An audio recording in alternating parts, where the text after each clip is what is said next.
4, 3, 2, 1. Hey, everybody. How you doing out there? We are streaming. We are doing just.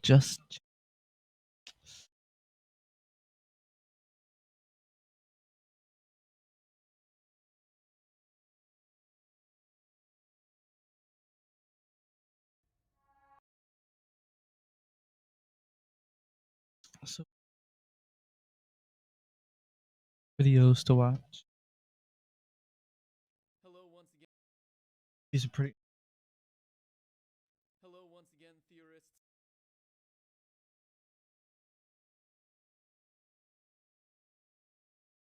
No one. You could probably already hear. Game Theorist.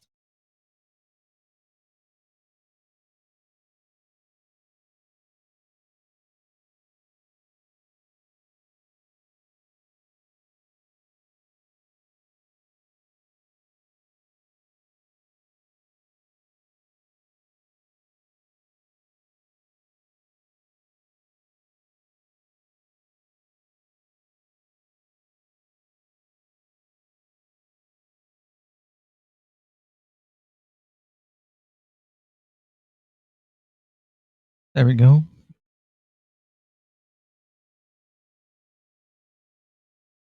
Again, Theorists, welcome to Matt Pat.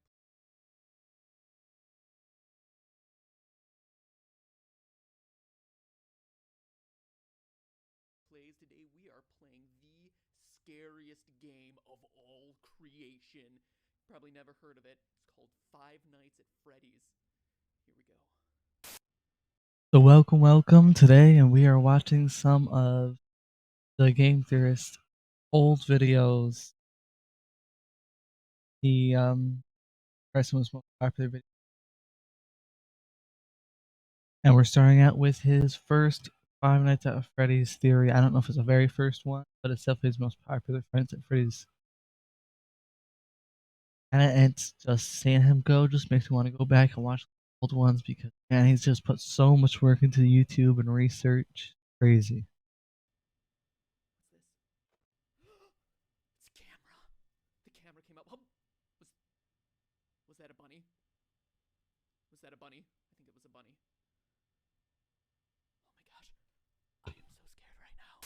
Oh god! Huh. It was only the fan. It's only the fan. Only a fan. I have never played a game this intense. Oh god! Shut the doors, shut the doors, shut the doors.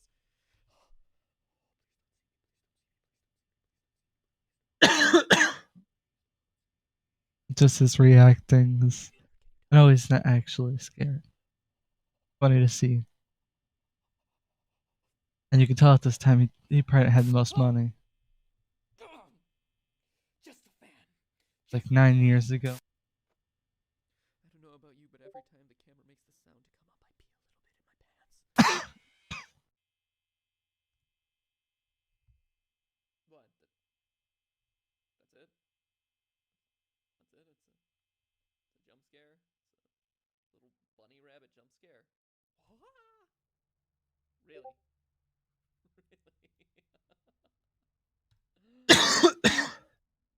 Oh god, it's so terrifying. Oh, there's the bunny rabbit. Shut my door. Man, this is truly compelling gameplay. Oh my gosh, guys. I mean, it definitely gets harder farther and farther. Especially because first night is very. I'm gonna make it. Please don't get me, Freddy. Please don't get me, Freddy. Is this what it takes to get views on YouTube?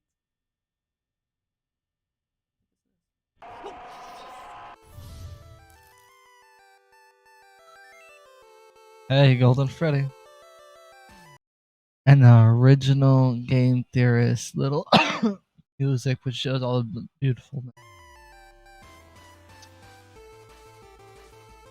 Just covering all of the old stuff. If you guys don't, go ahead. If you guys don't mind, go ahead and check out MatPat and Facebook Game Theorist, or check him out on YouTube. Great YouTuber. Can't believe he's retiring. Hello, Internet! Welcome to Game Theory, where fear is our middle name. Matthew Fear Patrick. It's a very strange name. Okay, I'll admit it, I didn't give Five Nights at Freddy's enough credit when it first came out. A few jump scares from I mean, yeah. First few games are definitely pretty easy compared to how they get farther on. creatures that, aren't that scary. People overreacting to it on YouTube. Oh yeah, definitely overreacting to it But then when I sometimes. asked you about it, you showed overwhelming support for an episode on the game on Twitter, so I began to dig a little deeper and deeper. And what I found was some of the most interesting storytelling, most intriguing mysteries, and most disturbing events I'd read about in a long time. Now, if you were just to play the game straight through 5 days, the story would actually come across as pretty superficial. You're the new night guard watching the security cameras at a Chuck E. Cheese style restaurant called Freddy Fazbear's Pizza. 4 animatronics roam the halls at night because the owners don't want their First game is just so basic compared to the games they put out now. Yeah. Cameras, they move. You stay in one position, just watch those cameras. That's it. servos to lock up. Bad news Which is, definitely you gets can't boring let them after a near while. you or else they'll kill you on the spot because you look like a naked endoskeleton. Ow, ow! Show them those circuits! Apparently, one of them bit someone back in 87, presumably 1987. And the past guard leaves you recorded phone messages to act as your tutorial. That is, as much as he could record before he got himself killed. And that's it. Stay 5 nights, collect your paycheck, done, game over, play something new. But playing it that way is doing the game a huge disservice, because that's not even scratching the surface. If you're really observant, you start to unravel the layers of unsolved mysteries around this place. You find that there's a fifth animatronic, that posters on the wall will change randomly, that news clippings appear and disappear, telling the dark secrets of this twisted place. Putting it all together, here's the rest of the story. Oh yeah, there's definitely deep lore behind it. And like I said before, the beginning lore was definitely a lot more easier than the lore is now. Freddy Fazbear's Pizza once operated After as a Sister restaurant selling Location, it just started to part-times when go 5 children went missing there after being a lured little into a back everywhere. room by a man dressed in a character costume. Though a suspect was caught and convicted, the bodies of the children were never recovered. The pizzeria was also threatened with shutdown due to sanitation complaints, as foul odors started to come from the animatronics, blood and mucus oozing from their eyes and mouths. The last article, written years after the incident, states that the pizzeria would finally be closed by year end. In addition to the core 4 robots, Chica, I mean, animatronics, they'll do look a little crazy for sure.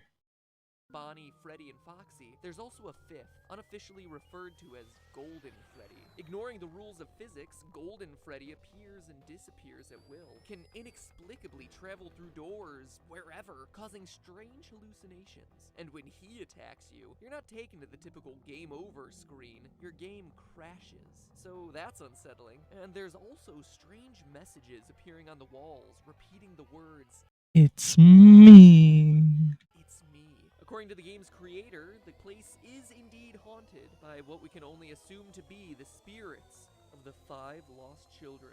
So that's the gist of it. Murder, missing children, foul odors, killer robots, and pizza. But that story leaves a lot of lingering questions. Who is your character? How's he fit in? Why does he stay for 5 nights when he's very clearly confronting the possibility of death? What more can we know about this terrifying Golden Freddy? And most importantly, what is the complete story behind Five Nights at Freddy's? They're all good questions about a delightfully incomplete and mysterious story with just enough threads to keep you theorizing. So now, if you'll indulge me, let me reciprocate that story with one of my own. I think you'll find it interesting. December 1993, Aurora, Colorado, 10 p.m. I just gotta start with the whole backstory. Tuesday night at a local Chuck E. Cheese. After a family birthday party runs long, manager Margaret Kohlberg and teenage employees Sylvia Crowell, Ben Grant, Colleen O'Connor, and Bobby Stevens are forced to stay late to close up shop. But as Margaret tallies receipts in the back, Bobby scrubs down the kitchen, and the other 3 work outside in the main arcade. Unknown to any of the 5, there's actually a 6th person locked in the building with them, waiting silently in the darkened restrooms. A 19-year-old named Nathan Dunlap. Earlier that year, Nathan had begun working there as a cook. dough master, before getting fired in July after a disagreement over his hours. Now, 5 months later, he was back. At 10:05, he left the bathroom, pulled out a small caliber handgun, and proceeded to execute everyone in the building. First Sylvia, then Ben, then Colleen. Dunlap then moved to the kitchen, where he surprised Bobby Stevens. The bullet entered Bobby's jaw, sending him sprawling onto the ground. Man, what a story. Then finally, Nathan moved to the back, the office, where Margaret opened the safe before Nathan shot her twice, proceeded to grab her bag, filling it with $1,600 in cash, arcade tokens, and keychains. Spurred on by the building security footage, police were at his home a few hours later, where he was promptly arrested. Eventually, he was tried and sentenced to death, but his story re-entered the news just recently as his punishment has been postponed, leading people to debate whether he's able to sleep soundly, knowing that his execution has been delayed. This is a tragic story, a disgusting waste of human life, and one that I won't joke about or make fun of in any way, but I want to address it because I have a Definitely has some connections to you know how they decided to make. This story is the one that inspired Five Nights at Freddy's. Let's look at the facts. First, I don't think that there's any doubt that Freddy's is a Oh parody of yeah, Chuck E. Cheese. definitely From looks the like it. singing animatronics to the alliterative naming of the characters, the parallels are just obvious, so the setting is certainly the same. Next, what year does Five Nights take place? The time is certainly kept vague, but there are clues that we can put together. For one, the Chuck E. Cheese franchise had a tremendous Definitely period old. of growth and success in the late 80s and early 90s, but started to decline along the same time as arcades, with at-home video game consoles taking center stage. So that's one clue, but we can get even more detailed, specifically with your character's paycheck. Each night you're working a 6-hour shift, and you're spending 5 nights there. So that's 30 hours of total work time for $120. In total, $4 an hour. How can they do that? That's below minimum wage for 2014. But in 1990, minimum wage was $3.80. In 1991, it was raised to $4.25. And by 1996, you were looking at about $5 an hour. So the game seems to take place. Wow. So years ago, oh no, 30 years ago or so, you know, minimum wage was very, very low compared to what it is. It was 3 times higher. But then again, groceries are also about 3 times higher. So kind of even stuff might.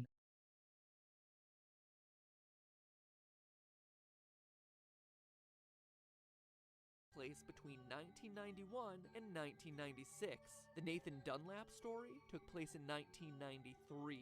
But let's move on to the most important comparison, the victims. In the game, there were 5 child victims. In the real-life story, there were also 5 victims. But we can get even more specific. Online theories about the game always tend to draw a parallel between the number of Yeah. kids missing to the number of animatronics, saying that the children's bodies were stuffed in the various suits. And this appears to be true. Bonnie and Chica both have moans and raspy breath sound effects, as though someone's trying to cling to the last threads of their lives stuffed inside the costumes.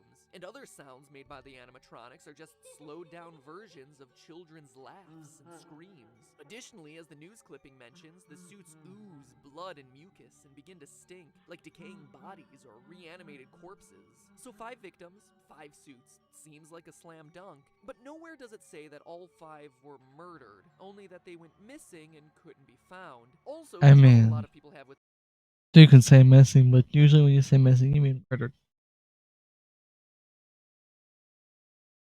this theory is Golden Freddy. Why is that guy so limp and lifeless? So unlike the others? It's weird, until you go back to the real life story. Yes, there were 5 people shot Obviously, it's me.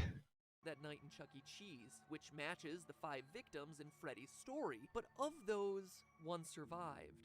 Bobby, the one from the kitchen, miraculously survived the shot to his jaw. After he was knocked to the floor by the bullet, he went limp, played dead, to avoid the killer coming back to finish the job. And that relates exactly to the advice you're given on night 3 by the phone guy. Try playing dead. You know, go limp. Again, let me reiterate that I'm not trying to make light of the real-life events by comparing them to bear costumes and animatronics, but I do want to point out that these similarities do exist. And what else is limp and appears to be a lifeless, empty suit in the game? Golden Freddy. Surviving the attack, Bobby was able to go to trial and be a damning piece of evidence in the case against Nathan Dunlap, ultimately leading to his death sentence. Which animatronic surprises you by appearing randomly? The one you don't expect and has no clear pattern? Golden Freddy. It's also worth mentioning that of all the He's definitely pretty creepy. So was Ben. Oh, Golden Freddy's pretty little scary. cameras in the Man, once you get into other games, once you hit 3 and 4, you'll find out that Freddy's, it's Golden Freddy's just, not. restaurant, one is always black, preventing you from seeing what's going on. That camera is located in the kitchen, leading many to assume it's where Golden Freddy hides, which just so happens to be the place Bobby was able to survive the attack. So I ask, odd coincidence or source of inspiration? In fact, if you think about it, the behavior of the animatronics really corresponds with key features of each of the real-life story's victims. We just covered Golden Freddy and Bobby, but the rest have strange parallels too. Bonnie goes into the utility closet filled with floor cleaning supplies, the most prominent ones being a mop and a broom. It's probably one of the most random rooms in the game, until you consider that Ben, the second victim, was vacuuming at the time of the attack. Foxy is kept sequestered in the back of the building, behind a curtain, more aggressive than all the rest, similar to the way Margaret, the manager, was in the back office counting receipts at the time of the murder, and her She must be aggressive. role as manager would inherently make her more aggressive or assertive. Sylvia was closest to the bathroom and was cleaning up the salad bar at the time of the attack. Chica walks past the bathroom and is associated with food. And Freddy, well, he doesn't have that strong of a parallel with Colleen, but he does appear in the girls' restroom. Odd for what we would assume to be a male animatronic. Maybe it's a reference to Colleen being a girl, or a nod to Nathan's plan of hiding in the bathroom until he was ready to attack. Alright, after doing all the research, reading every fan theory in existence, and putting all the That's definitely some clues to put together. I mean, man. clues together, what can this mean for the story of the game? I think the game is an allegory for that night back in 1993. Here's my final interpretation. You, Mike Schmidt, are the murderer, former employee of Freddy's Pizzeria. Like Nathan in the real story, you were fired for the reasons stated in the Day 7 pink slip: tampering with the animatronics, being unprofessional, odor. Maybe it was your tampering with the robots that caused the infamous bite of 87. Regardless, like Nathan, you were mad and wanted to get even.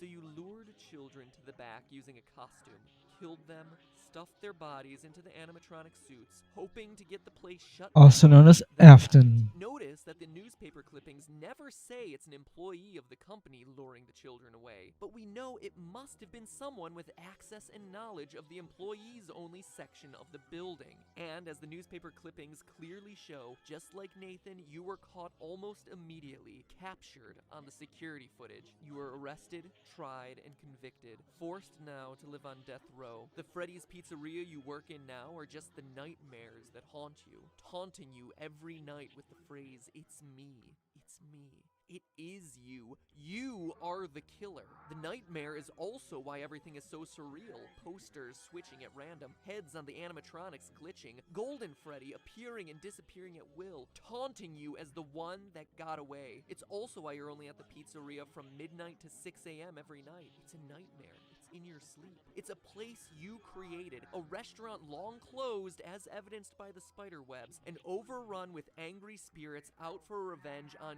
you, and you alone as the one who took their lives, as evidenced by them completely ignoring the naked endoskeleton elsewhere in the building. It's also a place you can't escape from, why you find yourself back there night after night, even after you complete your 5 nights. See you back next week, the ending text goes. You're unable to leave this terror, the threat of death, the guilt, because it never ends. And in a delightfully ironic twist, your personal hell forces you to supervise the exact same security footage that led to your capture in the first place. But hey, that's just a theory. A game theory. Sweet dreams. You gotta love that. Oh man. Heroes from this time is crazy. Go check out his channel, guys. Great. Next, we are going to move on to a little upbeat and not so much games. Jump over here. Another popular video of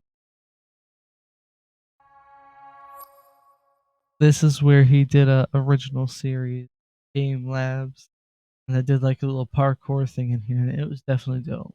I'm Matt Pat. And this is Game Lab. Look at all those blocks from like all the people just landing in it. For the last 5 years, I've made a name for myself overanalyzing video games using real-world science and math. But now I'm taking it to the next level by throwing some of the world's most popular gamers into the scenarios we play through every day. Will the game stack up to reality? Go check out some of his other videos, guys. They're great. Like they did a Rocket League. They got cars with a big ball. And our gamers It's definitely just in real dope. life as they are on screen. Welcome to Game Lab.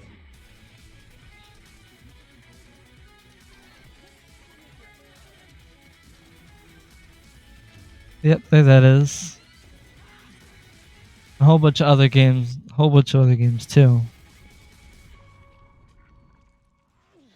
We're here at the Tempest Free Running I'm pretty sure they didn't do too much of game. Did like a little season or so. But it was great. I liked it. If he does something before he goes, he should do something like that again. Chatsworth, Be dope. California, to learn a little bit more about parkour so we can explore the world. Guess he's not as young as he used to be. See that guy behind me? Yeah, that's not going to be me by the end of the day. Spoiler alert, I know that's what you were expecting, but I make YouTube videos for a living, so what do you expect? Mirror's Edge was a breath of fresh air for the game It's a good game. And you can get on Oculus Quest. industry when it was first released by EA in 2008. At that time, the gaming scene was dominated by gritty war games that put you in the perspective of super soldiers gunning down the enemy. But Mirror's Edge was different. Bright and colorful, and with an emphasis not on shooting the enemy, but avoiding them by running. Or more specifically, free running. In the game, you play as Faith Connors, a parkour expert working against an oppressive government, leaping from rooftop to rooftop, delivering information to the resistance like the most intense UPS carrier ever. And with a sequel just released, Mirror's Edge Catalyst, I figured now was the perfect time for us gamers to learn the parkour moves seen in the game, taking, quite literally, a leap of faith. So that's a little bit about Mirror's Edge, but I can't be expected to fail at parkour all on my own. Lucky for me, I have a couple friends who are along for the ride, and I asked them to introduce themselves in a very special way. Cue the dance break! A lot of these are some pretty good YouTubers too.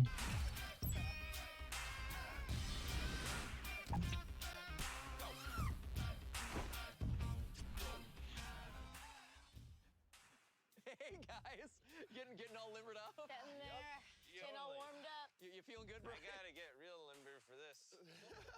Can I also point out the fact that like you guys look so professional, and then us, we look Just like we like came in our average pajamas? Joe. I kid you not, these are my windbreaker pants from middle school. They're like, okay, bring athletic clothing that you guys work out in all the time. I'm like, yep, Yep, middle totally. school pants. Have you I broke guess. lots of wind in those? I'm sure I have over the years. No shame, lots of wind has been broken. Ready to do some hardcore parkour? Yeah. Hardcore parkour! Parkour! Ready? 1, 2, 3, parkour! Would have been cool to see him do more of this though, for sure. Parkour! Parkour! Great. 1, 2, Okay, we're bad at this. Like the graceful gazelle, we go off. I mean, he doesn't do too much slugs like that either. Okay. All right, not too shabby. By the end of the day, we'll be able to do that, right? God, no. Set your expectations low, ladies and gentlemen. Guys, I'd like to introduce you to Victor, co-founder of Tempest Free Running Academy. Nice to meet you guys. Doing some free running would definitely be fun. Parkour is pretty cool. I like the bow there. That's very I'm the only one that didn't bow, and I should have bowed. It was a late bow. In the world of parkour, one bow. He's the master of parkour. Sensei parkour. So, how long you been doing this for? About 10 years, I think, right? 10 years, yeah. Awesome. Well, what do you have in store for us today? Vaulting, running, jumping, climbing, bruises, you know, But a lot of bruises. shin splints. Bruises are gonna happen here. I mean, it looks like there's a knee hole in that wall right there. or a foothole, a dent. Great. Oh, great. Awesome. Ready Injuries. for that? Way to warm We've it been up. training our whole lives for this. Right? So you want to show us around? Yeah, come this way, guys. We'll get started. Cool. Yeah. Here we go. This is me. This is my life today. All right, guys. As you can see, we're on this nice cushion spring floor. Hope you guys like it. Obviously for your safety. Oh, wow. Okay. Flitz definitely likes it. I'm a baby deer. This is a baby deer. Yeah, you gotta get those legs lumber and ready to do whatever. Great. So, one of the questions I got for you is in Mirror's Edge, right? There's a lot of landing going on. You're jumping off of high buildings. You're doing a lot of. They had all these spots planned out for sure Is that true too. to life, or how's that work? Very true. It's all about good technique. With Faith jumping off of a 20-foot building onto the concrete, when she lands, she's obviously absorbing one with her legs. Her chest is up. She's taking the impact on her legs and actually absorbing through her whole body by then dispersing it with a roll at the very end, which is actually a PK roll. And that's actually one of the first moves I kind of wanted to show you guys. I think Flitz, our young deer here, should be surprised. Okay, all you're gonna do is squat down, make a triangle. So you're gonna put your. I feel like it'd be hard to do with some glasses on. Left foot. Put your chin on the outside of your shoulder. Instead with my forehead leading, I'm gonna lead with my shoulder. Shoulder. Yes. Six the landing too. Shoulder. Yeah. Huh. Oh my Oh, God. wow. I wasn't expecting to do a pose, but it just kind of happened. There's nothing. Oh! There you go. With the rocker stand. Like the platoon at the end. Over like this, like that. He had the most unstable one. Bam. That's for you, Ching. Bam. That's good. We got that mastered, right? Yeah, check, mastered. check it off. Yeah. Check Boom. that Yeah, off. wait, slow down. Hold on. That was the easiest move of the day. Relax. Hold on. Don't get too excited. Jesus. Hey, we have to celebrate what little victories we have today, okay? First of all, I'm gonna teach you. We're gonna do it on the floor first because it's nice and safe. Yep. It's called safety ball. So put your right hand on the red line. Easy enough, right? Yep. Put your left foot on the line God. as well, making sort of a tripod. Like Twister. And balance. Oh. Just balance on your arm, please. You lift your back foot in the air, but carrying your weight on your arm though, and swing your foot through it, just like this. It's like Pilates. Easy enough, right? Or like Can you just do yoga. this? Yes. fabulous. And jazz hands. Just make sure you have like Make sure you're all loosened up pretty much. jazz hands. Oh, Stretched up and loosened. Way better with jazz hands. Everything's way better. Yeah, accidentally pull something. Look at my socks. Wait, that was a thing? Now Those are some beautiful socks, man. it gets serious, Now right? it's serious. So you guys want to start down here. So coming at you at speed this time. Yep. 1, 2, 3. That's not too bad. That Easy, looks really- safety. Ready? 1, 2, 3, go. Oh God. 1, 2, 3. My block moved a little bit, but it would have been perfect otherwise. Oh God. Yeah. Oh. Oh yeah. It was alright. Both of them was alright. Yes. You didn't move the block like me. Why are you turning red? Because I'm not good at this. You are good. Now I'm about to Okay. blow you out of the water. Confidence. There we go. Okay, so the next vault we teach you is called speed vault, and the reason why it's called speed vault, it's probably our fastest way over an obstacle without actually having to hurdle it. Oh. So God. He got sideways. Whole body just goes sideways. Definitely dope. Time out. He's in the air like this for like 3 seconds before he finally touches the thing that vaults over it. It's like that thing in the video games where they're able to adjust their position in midair, and you're like, physically that's not possible. Yeah, no, the But he physics on that did just didn't work at all. What? you're gonna run as fast as you can. Yes. Putting your hand down, just pretend it's like a kickstand. Lean on your arm. However much you lean, the more stylish it is, but at the same time, you have to push yourself up. Go get him. Yeah. Hey. Hey, okay. Hey, hey, they're pretty good. Really Do smooth. or do not. There is no try. Ready, set, go. Quoting Yoda, I guess. She went around it. Yeah, What happened? no. You went around it. We saw. You cheated. No. We didn't go. No. Did we go around it? You went around through it. the middle. Yeah. Well,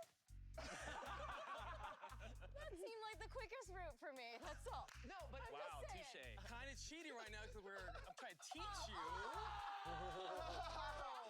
Okay, one hand. Oh my goodness. No.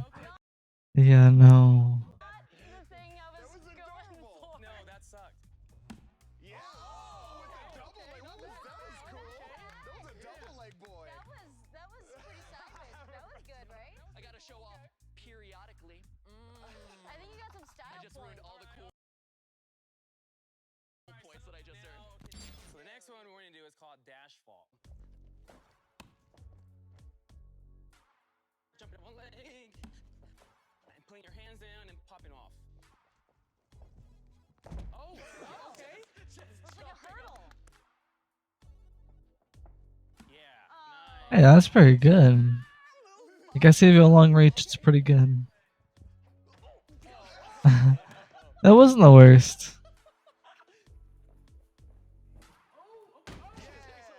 And we're waiting for the biff. And here's the takeoff. Oh, okay. Oh. Here we go. Yeah, a few times of her falling.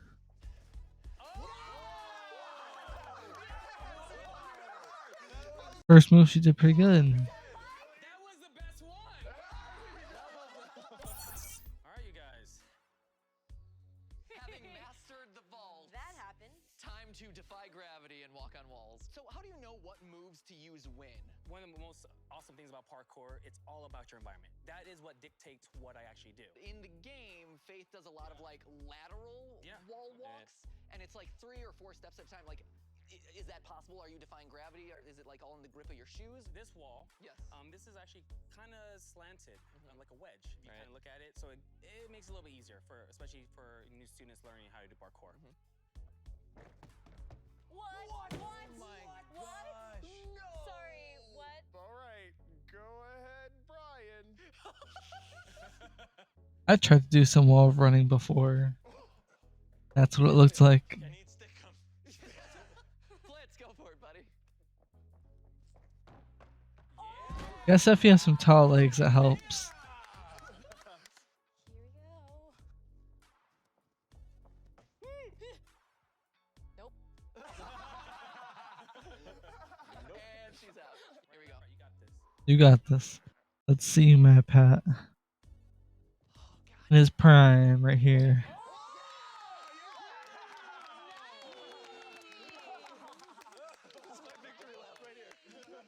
So you've shown us the vaulting. We've gotten a little familiar with wall running. Last big move I think we have to cover is just general balance. Yeah, let's do it. So right this way, guys. It's over there? All right. Okay, so like you said earlier, in the game Mirror's Edge, Faith trides on beams and tiny walls and ledges. Okay. And that is kind of what we have here. So how many steps ahead are you thinking when you're parkouring your way through like a city course? Oh. Is it kind of like one at a time, or are you saying like, okay, you're thinking 3 steps ahead, going to the bar, to the other bar, and then I'm gonna leap and jump? When you go to your environment, you're like already picking your line. Like, oh, I'm gonna go here to here to here. Okay, I'm just gonna do it. Okay. I'm dead! I'm dead! Wait! Quarter! Extra life! Extra life! Everything's tingling. That would be difficult. Nope. Nope. So It's a round bar. should I be looking at the bar or at where I'm going? Where you're going. Where I'm going. Okay. Oh. And believe in myself. Believe in yourself.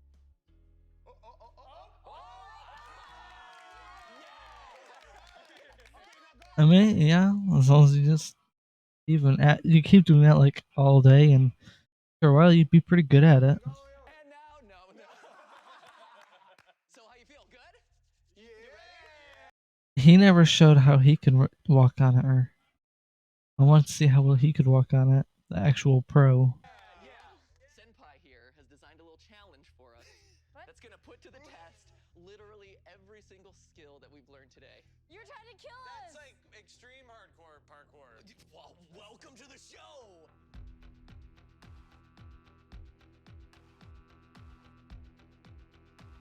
So, how do we look? By you asking that question, I'm assuming you have not looked in the mirror. Oh. Don't we look like futuristic, like parkour experts? I feel like it. Costumes give us the power of parkour. Yeah, if you're doing parkour in a movie or a video game, sure. Okay, Perfect. Well, There it that's is. what we're doing. Achievement unlocked. Wearing something looser and Challenge set up for us today? air breeze is probably much better. You learned in 10 minutes. The most amazing obstacle course that I could come up with. Wow. With a very limited budget. Just throwing that out there. Yeah? Yes. Get Okay, let's do to it. the balance challenge. Do the balance challenge. I feel like Rocky.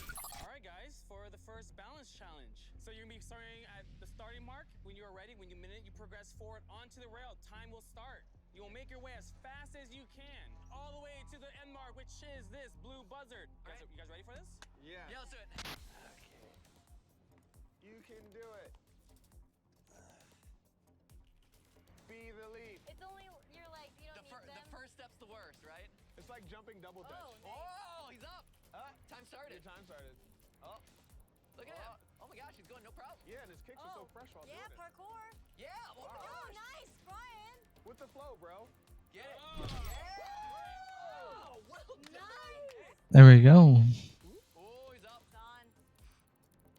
It's all about focusing. First steps to I know they probably have some kind of protection right there. Guessing they're not just going to possibly risk their life for that. Here we go. Better, right? Imagine there's something to catch them right here where this camera is.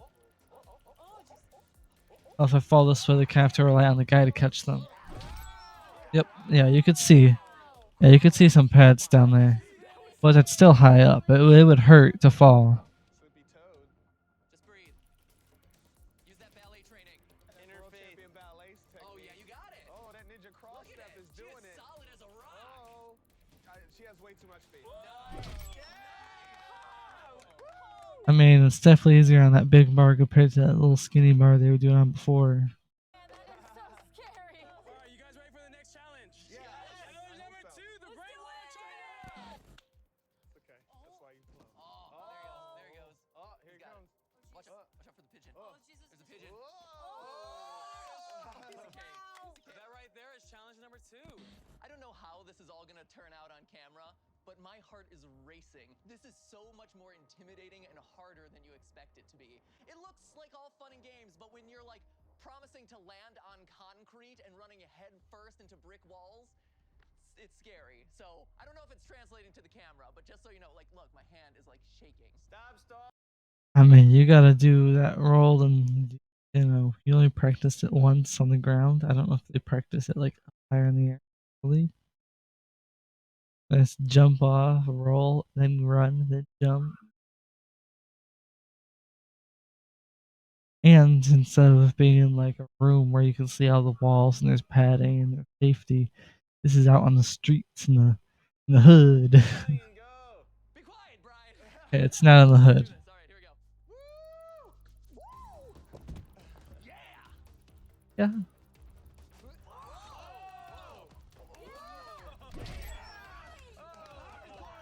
Yeah, that was a good little 8 seconds. Parkour. Parkour. Screeching off. That works. There it is. Style points. That was awesome. Faith. He definitely had to roll sideways because if he rolled front ways, then he was gonna like try to kick it.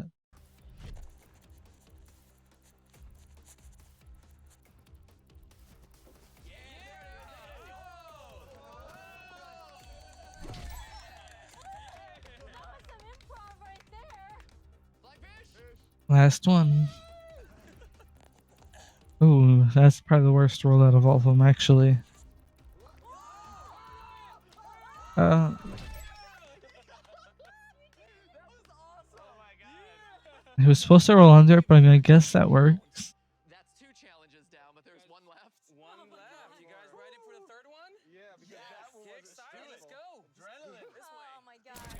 Okay, starting with the first barricade. You're going Have to have a whole diagram of what they're about to do. over or under.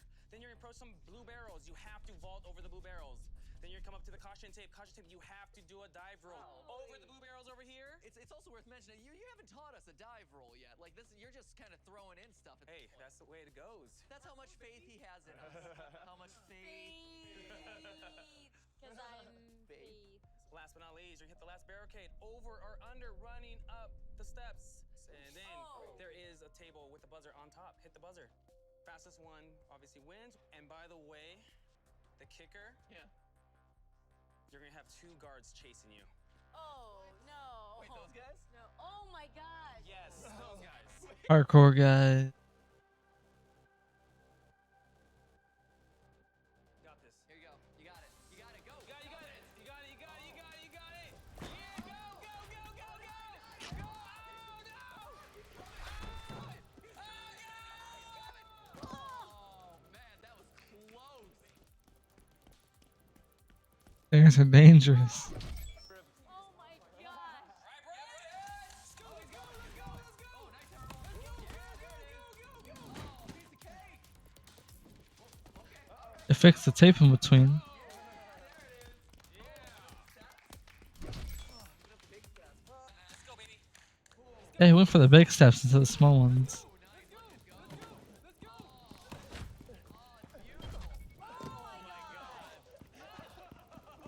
Nobody's using the little step area. We didn't learn that. You got it. Let's go. That good old roll. Go, game theorist. Go, go, go, go, go.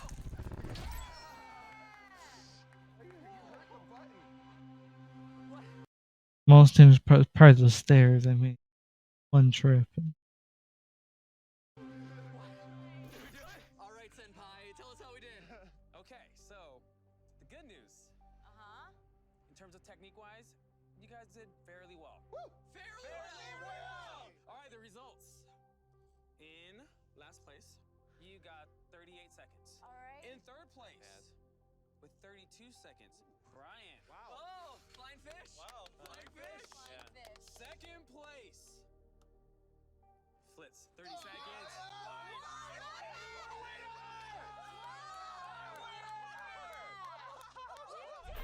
What is your feelings toward parkour now, having done it? Every single There you go. He's the winner. He's the winner. That's great. I absolutely love that. And now for my favorite episode. It's Freddy's most popular episode, then one of his most popular episodes.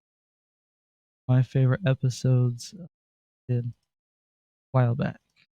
Literally no one. This is his Minecraft. Started doing into Minecraft. Like, okay. Especially at this time, I was really like into Minecraft. I was like, man, there's lore behind it. Wouldn't have guessed that.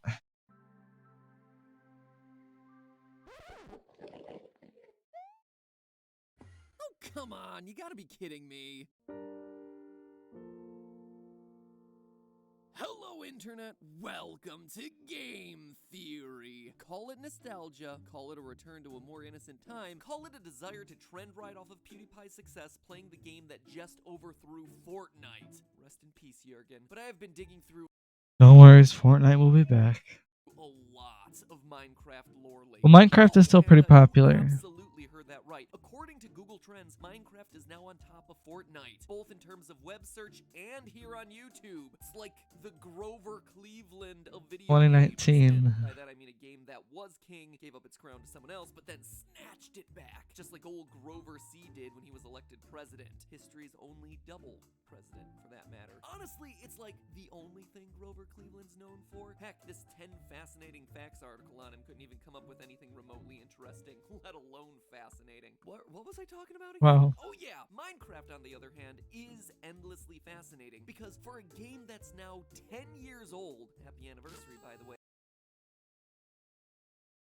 Now this game is 24 years old.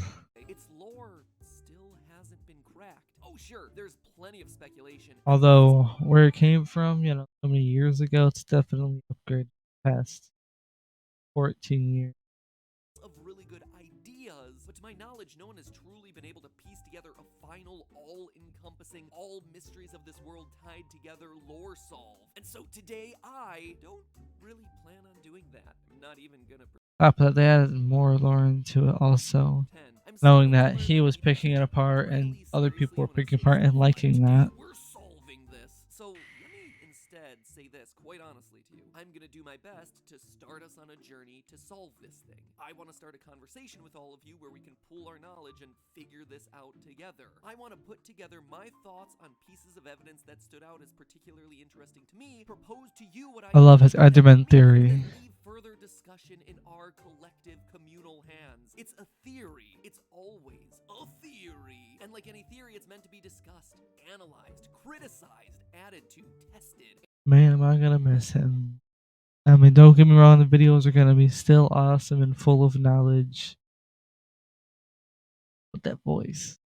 And because Needed to make an AI version of it, you know. to be fun. And if along the way we solve some deep-seated lore mysteries, great, more power to us. These games at the end of the day are puzzles to solve. And so I'm gonna do my best to lead that charge in solving those puzzles. But I want you to be there with me every step of the way. And so our first step when it comes to solving Minecraft is tackling the Enderman. Originally programmed into the game as a joking reference to Slenderman, these tall, dark, and handsome creatures I remember seeing one of those for the first time. So spooked out, like, what the heck? Like, oh, they don't even like water for some reason. So if it rains outside, and there might be an Enderman out there. Little area. Top of that, he could take blocks. well, just tall and dark, I guess, have become the cornerstone upon which all other lore in this game is built. Solving what the Endermen are is essential if we have any hope of truly coming to the definitive solution as to the hidden backstory of this game. And after exploring the design of survival mode, the gameplay decisions, even ancillary canonical content in books like the Mob Bestiary, If you guys haven't checked out my Twitch channel, you can go check it out. I usually stream from 6 to 8. Especially if you watch this far.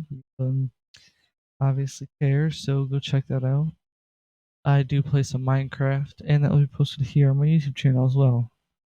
surprise, surprise, I have myself a theory as to what they actually are. Admittedly, it's not a new theory, but what it lacks for in originality, it more than makes up for in evidence and observation. It is my proposal to you today that the Endermen aren't aliens, they're not ghosts. I almost thought they were insects, neither but one. that one didn't pan out. No, what they are is human. They're brilliant humans. Humans who were in trouble, a literal fight for their lives and needed an escape. But in the process, they suffered a horrific fate, reducing them to the moaning shadows of a fallen civilization that they are now. So, in the true spirit of Minecraft, let's start building ourselves a theory, shall we? What do we know about these creatures? Well, first, we know that they're one of the game's neutral mobs, meaning that they're not going to attack you unless they're actively provoked. This is already interesting because it means that, in many ways, they come in peace. I mean, look at the list of mobs and all of their behavior patterns. Anything else that's nice to you is either an animal, a villager, or a zombie pigman, which is weird and honestly merits an episode of its own for another Oh yeah, the episode for that one's crazy too. day. Everything, and I mean everything else, is hostile. And The creepers. Enderman. So already there's a bit of an odd, tenuously peaceful relationship between us And the shape of them, I mean, quite like us too, but it sits on that Slenderman idea. and the Enderman, but it gets even weirder when you consider that they're the only other creatures other than Steve or Alex able to move blocks. Sure, they're kinda picky about what blocks they pick up, but carrying blocks is an ability only shared between our character and the Enderman. As the Mob Bestiary says, quote, they will not just pick up any block, but will choose only clay, dirt and sand, flowers and other plants, and rather oddly TNT. Some claim the Enderman is indulging in a form of play or attempting to communicate. Speaking of communication, we also know that they can talk, or at least had the ability to talk. Listen to some of the sound clips from when Endermen are Some of the weirdest sound clips that Minecraft has too. idling near you. Well, at this time. You hear it? There's clearly a language here. A real language that we as humans can understand. Listen again. You should be hearing, hey. Hello. This next one is really clear. What's up? And look for the eye, which presumably is referencing Eyes of Ender, the items that allow you to find strongholds where they're used to activate a portal to the end, home of the Enderman and the game's final boss, the Ender Dragon. So we have ourselves neutral creatures. And once it's always been fun to, fight the dragon and get the egg. It does nothing. Just like us, and have I mean, you got mods for that now, but what we hear elsewhere in the game from characters like the villagers. It's certainly a lot of odd similarities to be sure, but far from airtight evidence that the Endermen are somehow related to men. But now let's take a minute to actually look at their home, the End. The End is a weird final dimension for Minecraft. It honestly feels to me like where the game started to run out of money. Not that it could ever run out of money, with the whole thing just being a bunch of endstone and purple blocks. Ugly purples and yellows everywhere, huge I never liked the landscapes, color of and End. giant cities that you can visit far off in the distance, all of which are eerily empty. This is the Although I've always liked the building. The buildings always look so dope. home of the Enderman, sure. Even the mob bestiary says it. But look closer and you see that while the Endermen may call this dimension home, and they certainly wander around in the empty open landscapes, these giant looming Thanos purple buildings aren't for them. What do I mean by that? Well, let's take a look inside the End cities. There's tons of great loot hidden all over the place. Inside the chests, you can find everything from enchanted swords to saddles and armor for your horse. The Minecraft Gamepedia breaks Definitely one of the best places you can go to collect some like diamond stuff, saddles, all that kind of enchanted stuff. down everything that we can find here. But something's wrong with that list.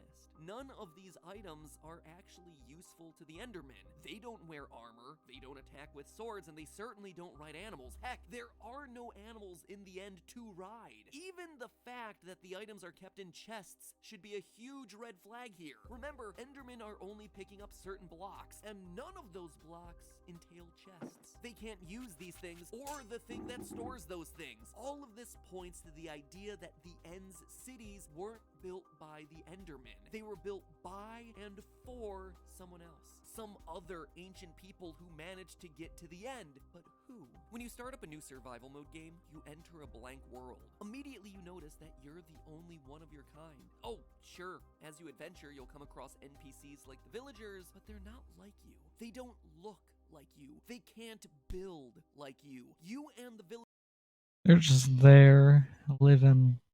villagers And they're are like, I can build a house. They're like, oh. almost as if you're a different species. This fact is even supported by zombie attacks. When bit, a villager doesn't transform into a normal zombie. It turns specifically into a zombie villager. Regular zombies and zombie villagers are different. In fact, the only times that you ever really see anything that looks even remotely like you, it's always in the form of undead enemies. Zombies, drowned, husks. It implies that, once upon a time, there were other humans here, but they all died en masse. It's a strange detail that you probably noticed, but you shrug it off and you continue on your journey. Then you start discovering pre-existing structures, mine shafts, temples in the So many mine shafts you could find now too. desert, monuments underwater, all abandoned, all of them lost to time. Again, you're the only person who can build things in this world, and you certainly didn't build any of these things, so where did they come from? Making things even more suspicious is the fact that ruins like desert temples are protected by cleverly designed booby traps, elaborate fake floors complete with pressure plates and grids of TNT. It all points to one thing: an advanced society of I remember the first time I played Minecraft and I found a desert thing and I was like, man, there's nothing in here. Then finally, I'll collect these little tablets. I'll collect those color things at least. I don't want to walk away with nothing. Like, wait, there's a hole in the bottom. I jump down. First thing I do is land on the pressure plate and blow up. From then on, I knew. builders once lived in the overworld, but have since disappeared. So that begs the question, where did they go? Maybe they all died, which in turn led to the armies of the undead mobs that we have to guard against every night. And while I certainly think that that's part of it, it's not the whole story. Because we know that they went somewhere, teleported somewhere. And while they could have gone They should make some baby zombie villagers. fact that one of the places There's also they pirate went to the ships. end. How can We know? can't even build a ship. Strongholds. Strongholds are the hidden ancient ruins that contain massive portals to the end. Whatever this ancient society was, they were so advanced that they could figure out how to build these things, which in turn makes them more advanced than even you, the player. I mean, on top of that, where you usually find them is far, far underground, so it's not like it's exactly out in the open. You got to go quite far down.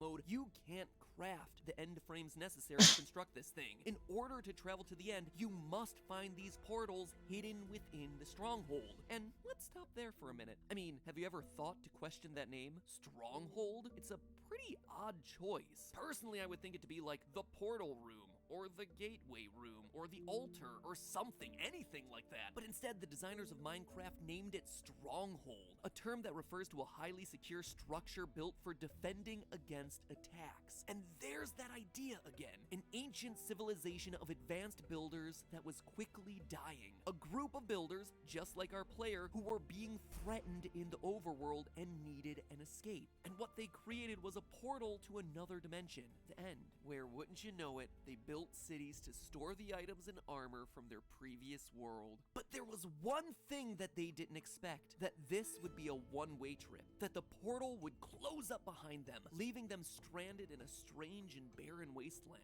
Sure, they were safe from whatever was killing them in the overworld, but now they were trapped in a wasteland guarded by... I mean, on top of that too, you can only do it if you beat the dragon. And they came unprepared. Based on what we see in the chests, they came in with swords and armor and horses. Effective weapons to be sure, but not against an otherworldly foe. A giant foe that flies around and attacks with towering beacons that restore its health. They couldn't defeat this thing, hence why it's still living when we arrive. And as we know from the game, the only way out of the end is through defeating the Ender Dragon. And since they couldn't, they were stuck, trapped there for generations.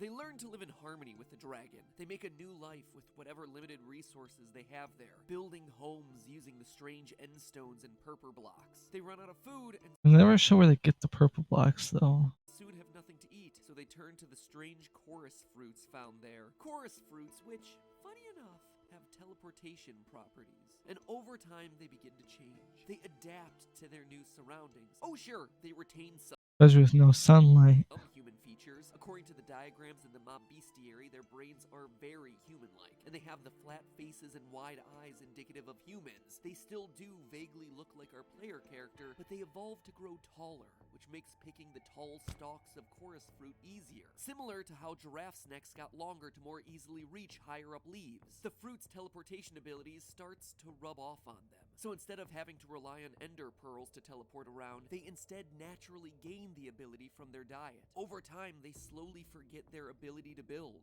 I mean, why build when there's no escape, when there's not even many resources with which to craft? But they still retain the ability to pick up blocks. Though their skill for speech gets forgotten, they do retain a rudimentary language, still speaking in those distorted words. This once great builder society slowly... You gotta love this theory too. I mean, especially during this time of Minecraft. Like, man, there's more. It's more than just Minecraft. There's actual theories behind it. after generation transforms into the Enderman.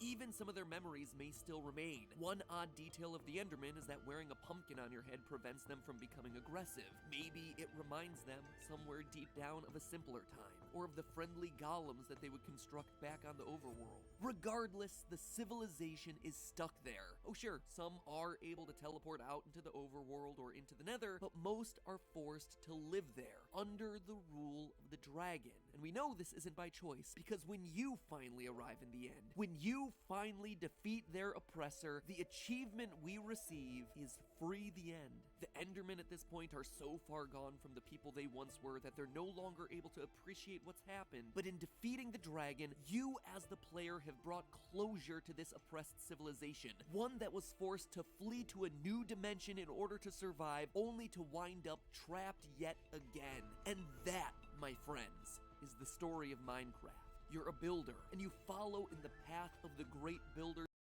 Great who came before theory, you, see. discovering their work, learning of their enemies, unlocking their technology, and ultimately freeing them from their greatest oppressor. Now, admittedly, there are some difficult things to explain here, like how this ancient civilization got access to the Ender Pearls necessary to craft the Eyes of Ender required to build a portal to the end if they themselves become the Endermen. It would require some sort of time loop, which honestly there isn't a whole lot of evidence for. Instead, my thought here is that the Ender Pearls are items that they learn to create before before becoming Endermen, before going to the end. I mean, think about this. We know that this ancient civilization was able to access the Nether. End rods and Eyes of Ender both require blaze-related materials to craft. So this civilization had definitely visited that dimension, and thus knew how to access the powers of teleportation. So maybe they learned how to harness that in a smaller, portable form, i.e. the Ender Pearl, before ever making it to the end? I'm not 100% sure. It's I'm not sure. just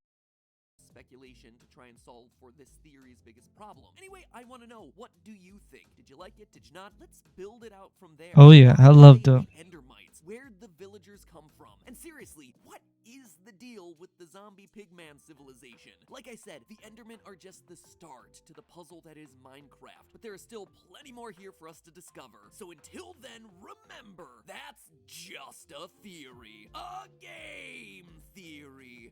Thanks for watching. And hey, And that's about it, guys. Game Theorist. He only has a few more videos, then he's done. And he is retiring. I don't know about you, but I'm sure going to miss him. So thank you, Game Theorist, for showing all these great videos. I loved all of them. I'll post this to you. And if you guys want to check out my Twitch, it's in the description below. Also, my Discord is in the description below. Leave some comments. We're talking, trying to build a community. Thank you all so